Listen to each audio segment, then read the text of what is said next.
Hello everyone, welcome to my YouTube family. আশা করি আপনারা সকলেই ভালো আছেন।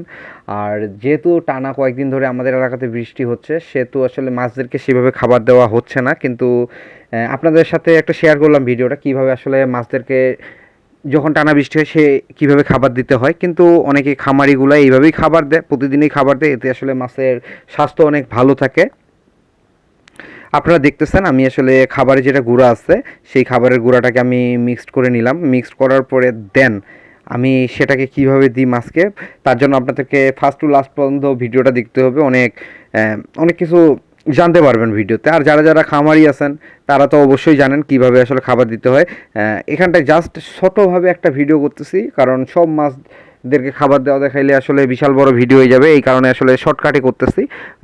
আপনারা দেখেন এইখানটায় আসলে আপনারা এটার সাথে আপনারা যদি মনে করেন মাছের স্বাস্থ্য একটু মোটা তাজা করবেন, তাহলে ডিমের কুসুমটা অ্যাড করতে পারেন। আবার যদি মনে করেন মাছে প্রতিদিন ডিমের কুসুম দেওয়া যায় না, কিন্তু মাঝে মধ্যে ডিমের কুসুমটা অ্যাড করতে পারেন। আবার ডিমের যেটা সাদা অংশটাও মিক্সড করতে পারেন। এতে আসলে মাছের স্বাস্থ্য অনেক ভালো থাকে আর গ্রোথটা অনেক ভালো হয়।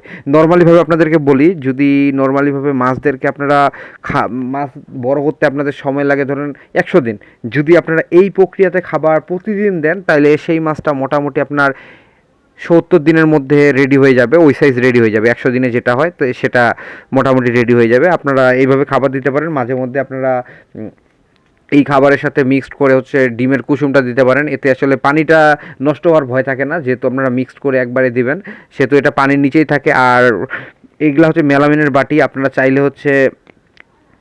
চাইলে কাচের বাটিতে দিতে পারেন, আবার মাটির সরাতে দিতে পারেন।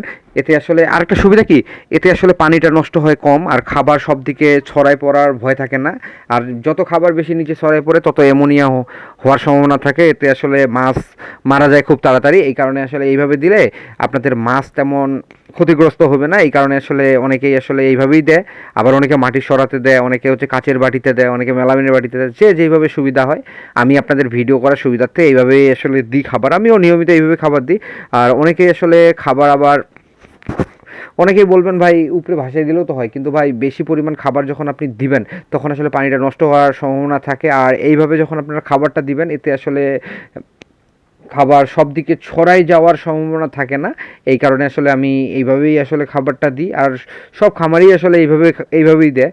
কিন্তু যারা যারা ভিডিওটা এমনভাবে যারা যারা খাবার দেন না তারা দিতে পারেন। আর বর্ষাকালে যখন টানা বৃষ্টি হবে অথবা নর্মাল সময়ে যদি বৃষ্টি হয়, এইভাবে খাবারটা দিতে পারেন। এতে আসলে মাছের যখন প্রয়োজন তখন আসলে খাবারটা তারা ইউজ করতে পারে।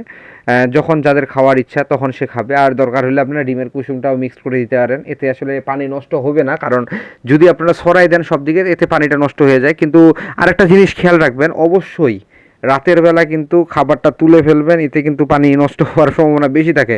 কারণ যেহেতু খাবারটা আমার নর্মালি খাবারটা আসলে 7-8 ঘন্টা বেশি রাখা উচিত না। এইভাবে যদি যতটুকু খেয়ে ফেলছে খাইছে, আর যতটা খায় নাই সেটা আবার তুলে ফেলে দিবেন, তারপরে আবার নতুনভাবে দিতে লাগবে তারপরের দিন। রাতের বেলা অবশ্যই তুলে ফেলবেন। আর মোটামুটি অনেকেই প্রশ্ন করছেন ভাই গাপ্পির সাথে কি শিম্প রাখা যায় কিনা। অবশ্যই ভাই গাপ্পির সাথে শিম রাখা যায়, তবে গাপ্পির পরিমাণ একটু কম দিবেন, কারণ এতে আসলে শিম্পের বাচ্চা কিন্তু প্রচুর পরিমাণে গাপ্পি খায়।